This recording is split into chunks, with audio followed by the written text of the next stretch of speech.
Robert Macfarlane, Rob from now on. Underland, the film, the book, the whole project, and we should shout out here Hannah Peel's wonderful score, which is available in all the ways that you know how.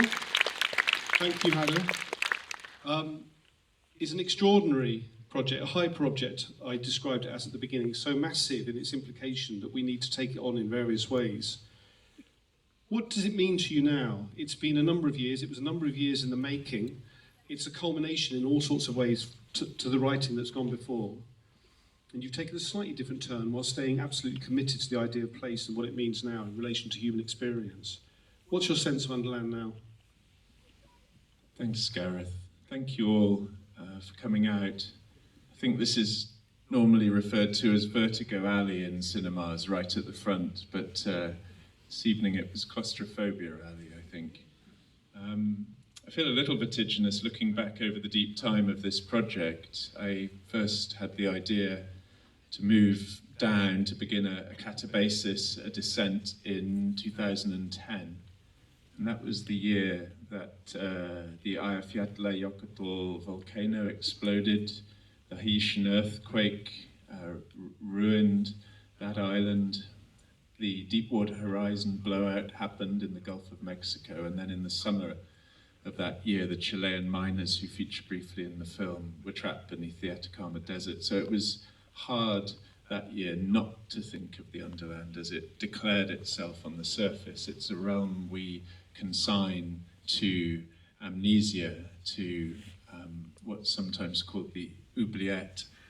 And yet, when it rises up, when it unburies itself, it does so with enormous force and consequence.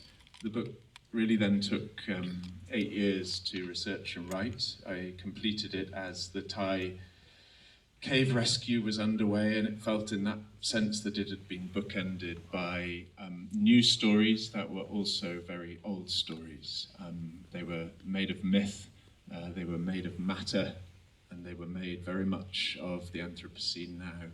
And here I am, 7 years on from finishing the book, or rather seeing the book into the world, seeing it transformed into something other by the extraordinary team who brought you that remarkable film. I think it's a minor masterpiece of documentary cinema. I take no credit for that. This team has produced something other and strange and rich and unnerving and hyperconnective. And I just want to end my opening by paying testimony, to use a term of art from the Underland, to the overburden that was carried by this team in the making of this film. I mean, you've just seen it. Can you imagine filming it? Can you imagine the weight of its making, physical, metaphysical, logistical? An extraordinary team of diverse talents came together to create that document. Some of them are here tonight, some of them are in absence. I hope we get to name them, but central among them is Rob Petit, my dear friend and the remarkable director of this film.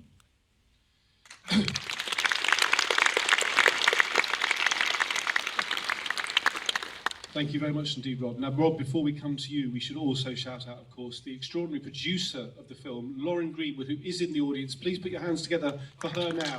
Bring it all together. Lauren.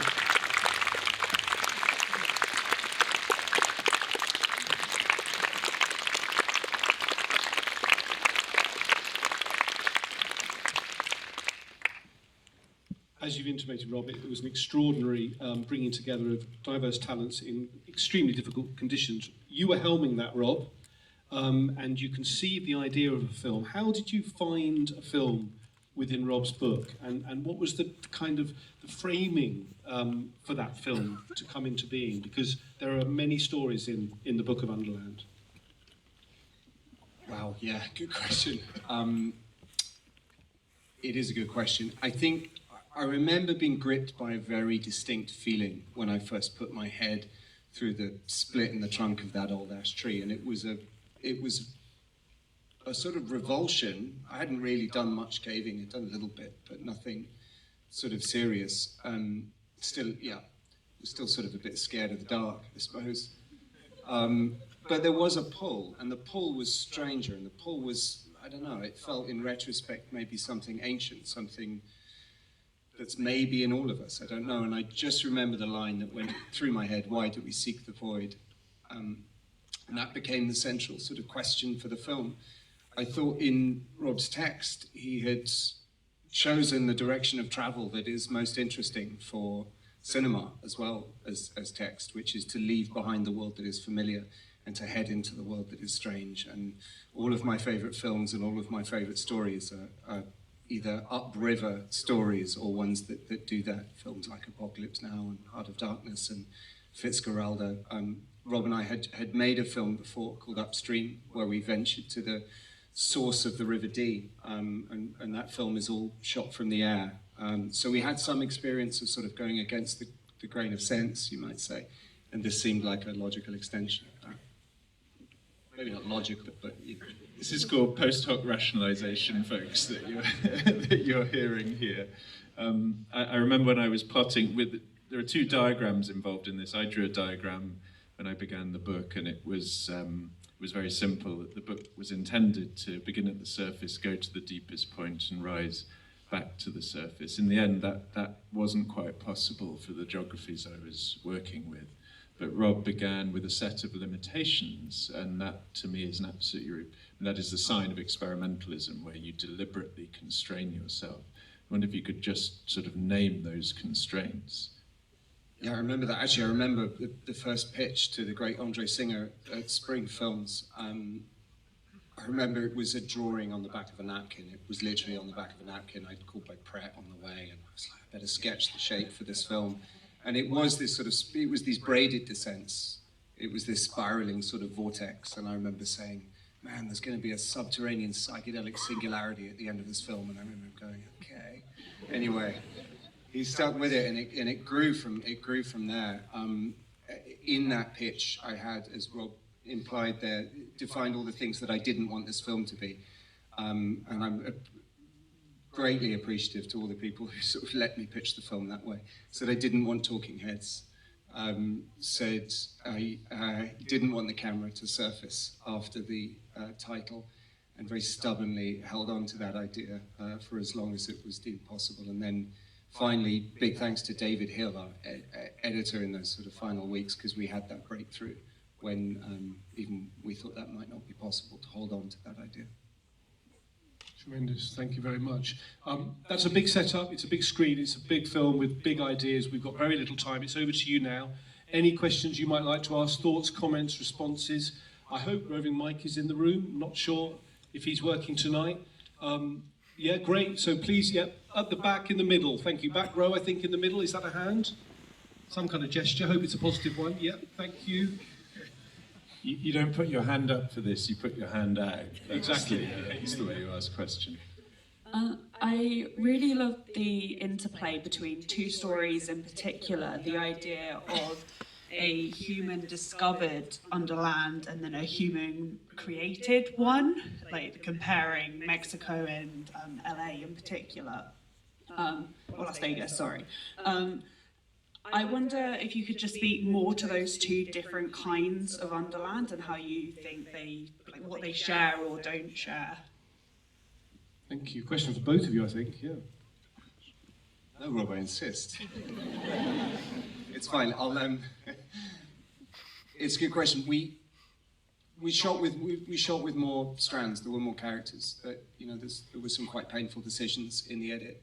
And one thing that informed the final cut that was before you this evening was how much we enjoyed the interplay that you're referring to. Which strands sort of pinged off each other. How far could we get through the timeline before the story arc collapsed? And that was always one that we really enjoyed. I wondered if part of the reason it was working, and we discovered this or realized this quite late, was that it is because Fatima is dealing with our ancestral past, and Bradley is dealing with a possibly post-human future in which we are the ancestors. And we had fun with that idea, and it of course builds up to that match cut, that wonderful match cut that David Hill, our editor, did, where you've got the "do not enter." Is that our equivalent our generation's equivalent of the handprint on the cave wall. And I thought Bradley, both Bradley and Fatima are such eloquent storytellers that actually, and they never met, but yet they told these two distinct stories that sort of end up at the same point. And so our job in the cutting room was just to try and realize the truth that they had offered up, essentially. It's a wonderful question and a beautiful answer from Rob. I'll just add by saying that when I'm writing what we so strangely call non-fiction, I often think in terms of rhymes. And rhymes are acoustic and patterned at the level of the sentence and the paragraph. When you speak them aloud, you hear different moments begin to echo one another, and that allows temporalities that exceed the linear to emerge in terms of the acoustics of prose. But I also think of them visually as eye rhymes and conceptually as mind rhymes. And I try to build in I try to allow, it's probably better to say, the emergence of large-scale patterns of eye rhyme and mind rhyme across the length of a book. And so it made wonderful sense to me to watch these emerge and also watch them be placed by the filmmaking. I think that's one of the many intricacies of this film, which is both about interconnection and practices it formally. Great, thank you both, and thank you for the question. Are there any more? Any more hands facing forward? Yeah, two here. Let's go here. Thank you. This is a question for Rob. I wondered if in the process... That doesn't help. I wondered if in the process of filming, or producing this film, if there are moments that changed you. Oh, yes. Yes, in ways that I find it difficult to sort of summon the words for. The thing that comes to mind is that I came to think of Rob's initial text a bit like a sort of lens. It was a lens that once it's in front of your eyes, you sort of can't change how you see the world. And I realized through the process of then translating or responding to that book in this form, that my world was very flat before that. It was XY. It was cartographic, but there is, of course, this Z-axis. But in addition to that third dimension, there is this fourth dimension of time as well. There is our deep time past, and also, which Rob does so beautifully in the book, there is the deep time future. The idea that we will one day be the deep time past, and where are we in that sort of web of legacy, and what are we leaving? So an awareness of that, essentially, is how I could best summarize it. Great, thank you. And if we could take a mic to this gentleman here, if there's someone around, or we could pass one of ours back again. Yeah. Just down here, thank you. Could I just see if there are any other hands, just so we have a sense of it? Yeah, thank you. Great, microphone coming along now.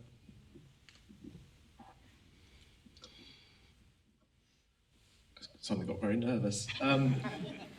So I find it really interesting. The film obviously explores connection with the past and also our future, which has kind of been referenced in the past questions. I was also wondering, I guess, in your opinion, and ironically, there's quite a big space mission, I believe, tonight that's looking to explore what's happening for our future beyond the Earth and exploring life on Mars or life on the Moon. But I suppose the film asked the question to me is, are we better off served understanding what's under land and where we've lived in the past? And should we be doing more of that than looking beyond this Earth? Thank you. This is not to demean the space mission you speak of, but I find so-called Planet B imagination deplorable. I find it deplorable as it's practiced by phallocratic pseudo-gods like Elon Musk. It offers an amnesty to ethical behavior on this planet because it promises a savior, a second planet for the fortunate elite, and it's despicable. We have to find a way to live together upon this earth as part of a living present time web, and also the web of legacy and inheritance of which we are part. And the thought experiment at the heart of the Anthropocene proposition is, what will the legacy that we leave behind in the strata mean? How will it be close read, to use a term of art from literature, from cultural studies? What will it disclose about those who left those lines in the strata?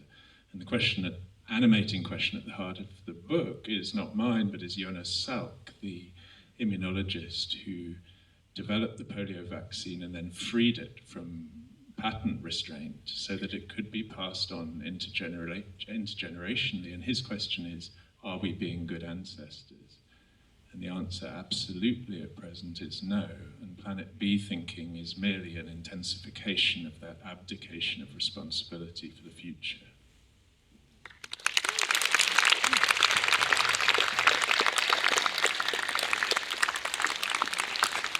Thank you very much for the question and enabling Rob's wonderful answer. Yes, I think over there, please. Thank you. I'm gonna ask a why question, and it's obviously like it's subjective, but it felt like there was a lean into the eerie, the dark, the ominous, the way the score sounds, the angles, the way the dialogue is delivered. Why? It's a good question. Rob is a great champion of the eerie, which is maybe also why I gravitate to a lot of Rob's work too. I can't answer. I don't know. It's something deep within my interests. It's something that I remember that first sensation of, oh, this could be a film, and I remember that was an eerie feeling. It was a sort of standing up of the hairs on my arm and the back of the neck, and I don't know what that is. So maybe the film is my attempt to sort of try and answer that. There is the outer void or the inner void of the earth, but there is an inner void of us, and there is a sort of subterranean to our own psychology. I maybe haven't gone deep enough, but one day, maybe. Thanks for the question. Do you have an answer? Well, just add briefly that the area is made of glimpses where horror is made of confrontation, and I'm much less interested in confrontation than I am in glimpses, much less interested in horror than I am in the eerie, and the underworld is populated by gold and ghosts, and so one has to deal with that which is only really glimpsable when one descends. And I mean, it's there very physically in the dark matter experiments which take place in this extraordinary detection chamber, and of course deliver that remarkable, pathetic, null result. And we know what two words come after null. It's null and void. But the void is not a place of emptiness. It's not an evacuated abyss. It's a place that braces space for inquiry.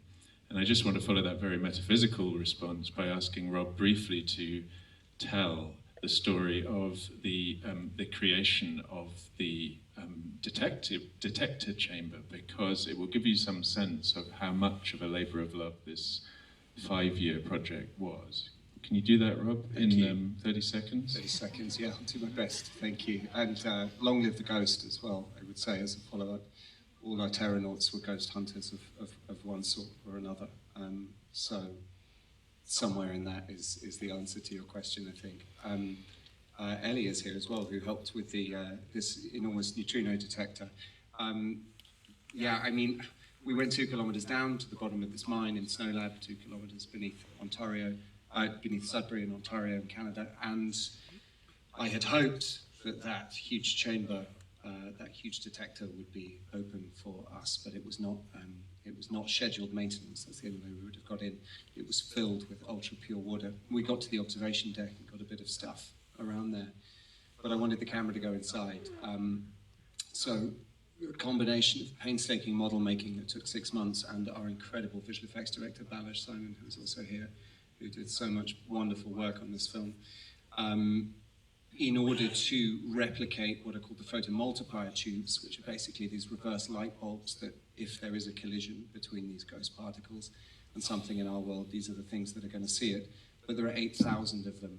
The only thing that I could find that was the right scale for the model were these little veneered brass fly fishing cones from a fishing tackle shop. Unfortunately, they come in packs of 20, and we needed 8,000. So we went to every fishing stockist in the UK, bought them all out, got more shipped in from China. It took 6 months of evenings to make. I didn't have a girlfriend, as you know. Just to be She's clear, there, he big built thanks. a scale model of a detection chamber. Scale model of the detection chamber, yes. And recently I checked as I was filing my annual catch return for my rod license, I thought I'll go back to that year and check to see how many salmon and trout we netted in this country during those years, and noted an 18.8% decrease. So I take full credit for that. Great, thank you very much. Yes, please, we've got one more question, and this might be the last question, depending on the nature of the question. Do we have a microphone? Coming down to you, just behind you now, thank you. Very short question. The deer worried me. Not a real deer. Is that do you mean that? Yeah. Again, our brilliant visual effects director, Balaj. No animals were harmed in the making of this film. But I'm glad it worried you in a way. Like, you know what I mean. Thank you very much. We have time now for one more question. This gentleman here, gentleman, is it? Yeah, thank you. Can we get the mic down? Coming down to you now, just behind you. Thank you both. I wonder, was there anywhere you wanted to go but weren't able to, for both of you, for technical reasons or fear reasons or something else? Was there anywhere you wanted to go but couldn't? Well, the heart of the neutrino detector would be my answer. There's a cave system in Chongqing in China which is so immense it in effect creates and possesses its own weather system. I'd quite like to have gone there. I do suggest you look up the work of an incredible photographer called Rob Petit, who took an image in, I think is it Cloud Ladder Hall that's in that cave system. The scale is astonishing, and you can see the cloud formations in that image. I think it's on the homepage of his website. Underland 2 coming to BFI IMAX in 2047 or something like that. Thank you very much. Great question. What if, where to go next? Where I can suggest you and your friends go next, of course, is to another screening of Underland, which is open across the country and beyond soon as well. Please do tell anyone that you know, if you enjoyed the film, about it. It's in cinemas now. Thanks to Dogworth. Huge thanks to the BFI and the BFI IMAX team for making this event possible. Books are for sale. Underland and Rob's Is a River Alive downstairs. I think Rob is available briefly to sign copies, and copies are already available signed as well. Please do find those books downstairs, but before you do anything else, please do thank Rob Petit and Rob Macfarlane. Thank you.